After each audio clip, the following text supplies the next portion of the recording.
Mas o Chaves, ele vai desenvolver um câncer e ele morre em 2013. E ele nem conseguiu usufruir dessa lei que ele tinha criado. Chaves morre. Todo mundo pensa, a Venezuela vai mudar a chave de novo. Mas não. Ele tinha deixado um sucessor. E um sucessor que carrega debaixo do braço as leis do chavismo. Esse sucessor é Nicolás Maduro, ex-caminhoneiro, ex-sindicalista, apoiador ferrenho de Hugo Chávez, se torna presidente da República Bolivariana da Venezuela. E Maduro, ele recebe uma Venezuela diferente do qual o Chávez teve. Qual era a diferença? Qual que é a principal riqueza da Venezuela? Petróleo. Quando Chávez estava no poder, o petróleo estava a $100. Quando Maduro pega o governo na Venezuela, o barril de petróleo estava a $50. Por que, Jean, estava tão baixo? A China tinha desacelerado a sua economia, então não estava comprando tanto petróleo assim no mercado internacional, e a própria Arábia Saudita e Irã, que também são dois grandes produtores, não quiseram diminuir a produção de petróleo.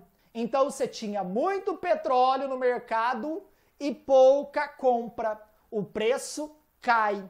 E como a Venezuela não tem uma economia diversificada, tem uma economia focada no petróleo, gente, diminuiu pela metade. Aí, o que acontece? Se ele tira todas aquelas assistências sociais, o povo que sustenta ele no governo deixa de apoiá-lo. E aí a crise social volta. Então o que acontece? Maduro continua mantendo esses programas sociais, mas outro lado, né? A outra parcela da população que não é assistida é contra. Então nós temos o quê? Uma polarização. Uma polarização gigantesca, que quando o Chaves estava lá, havia também, mas em menor proporção.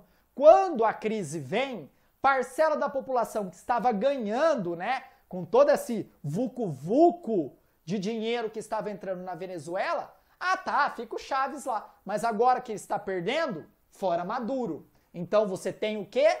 2 países dentro de um território.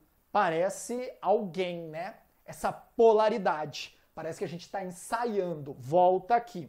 Tá, então o barril de petróleo cai e a crise se agrava. Parcela da população sai às ruas a favor de Maduro. A outra parcela da população sai às ruas contra Maduro, pedindo a saída do presidente. Sanções internacionais dos Estados Unidos intensificam ainda mais a crise na Venezuela. E a onda de protestos aumenta ainda mais. Eleições.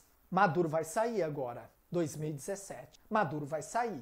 Só que não. Foi uma eleição com pouquíssimas pessoas indo votar. Estavam desacreditados no pleito. E assim mesmo, a eleição ocorreu. Sabe quantas pessoas foram votar? Em suma, 30% apenas da população. E dizem que a eleição, ela extrapolou o horário. Então tinha lugares que 5 horas da tarde, por exemplo, que deveria acabar a eleição, ela se manteve até 10 horas da noite. Por quê? Pessoas ligadas ao Maduro obrigavam as pessoas a sair das suas casas e ir lá votar no Maduro. E ele vence a eleição. Porque grande parcela da população nem foi votar. Maduro ganha a eleição, mas muitos dizem que foi fraude. Foi fraude. A crise só aumenta. Maduro persiste no poder, porque ele tem uma parcela da população que o apoia. A gente tem que ter esse olhar. A crise econômica vai pro buraco. Fora tudo isso, você tem um opositor sem muito nome, sem muita moral, não era muito conhecido, Juan Guaidó. O Juan Guaidó, que é da oposição, falou o seguinte: eu sou o presidente da Venezuela. Aí um monte de países falou, ele é o presidente. O Brasil falou: Juan Guaidó é o presidente. Os Estados Unidos, Juan Guaidó é presidente. Alguns países europeus, Juan Guaidó é presidente. Tá, a Rússia e a China falam: Maduro é presidente. Maduro é presidente. Aí o que acontece?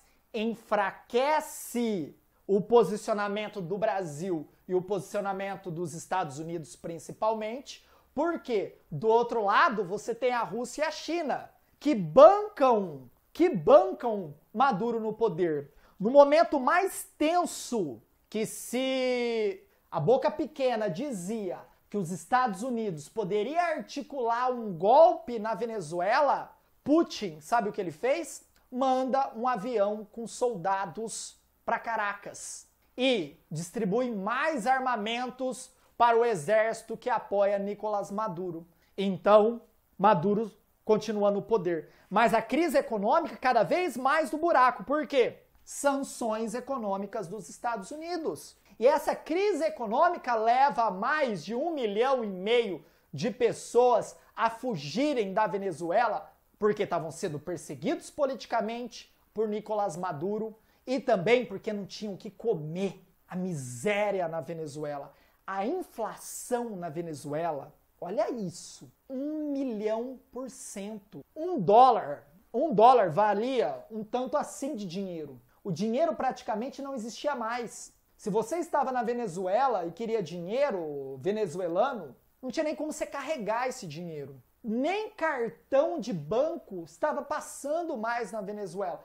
O caos. Os venezuelanos rumaram para a Colômbia, a maior parte foi para a Colômbia, tá? Por conta da língua e por conta da oposição que o governo colombiano sempre fazia ao governo chavista e ao governo de Maduro. Porque a Colômbia, historicamente, é parceira dos Estados Unidos. Sempre Chávez, que queria desviar o foco da crise da turbulência social da Venezuela, o que o Chávez fazia?